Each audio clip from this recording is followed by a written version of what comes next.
Сәлем достар, менің арнама тіркеліп, лайк басып, комментарий қалдырып кетіңіздер. Бүгін өте дәмді лағман жасаймыз. Ең алдымен қажетті заттарымыздың барлығын дайындап аламыз. Төменгі жаққа толық рецепті жазып өтемін, сол жерден оқи аласыздар. Қызып тұрған майымызға пиязымызды салып, жақсылап қуырып аламыз. Оның үстінен етімізді саламыз. Етімізді жақсылап араластырып қуырамыз. Мен етті алдын ала сояға салып, жарты сағатқа бұқтырып дайындап алдым. Етіміз жақсылап қуырылғаннан кейін үстінен картошкамызды саламыз. Картошкамызды салып, жақсылап араластырып, 5-10 минут көлемінде қуырып аламыз. Картошкамыз қуырып болғаннан кейін үстінен капустамызды саламыз. Капустамызды көп уақыт емес, 3-5 минут көлемінде қуырсақ жеткілікті. Мен корейский капуста пайдаландым. Сіздер өз қалауларыңыз бойынша капуста пайдалансаңыздар болады. Үстінен болгар бұршын салдым.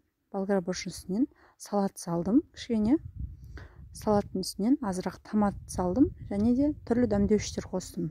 Сіздер дәмдеуіштерді өз қалауларыңыз бойынша салсаңыздар болады.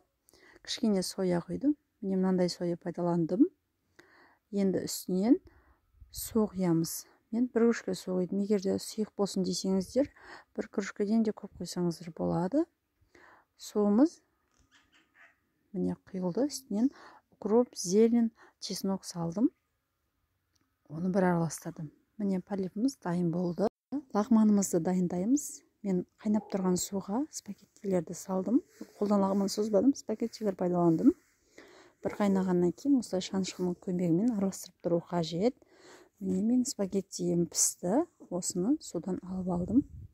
Мінекей тірліктерге салып, енді үстінен полипімді салып ұсынамын. Міне осындай өте дәмді лағман дайын болды. Қолдауларыңызға рахмет. Арнама тіркеліп өтіңіздер.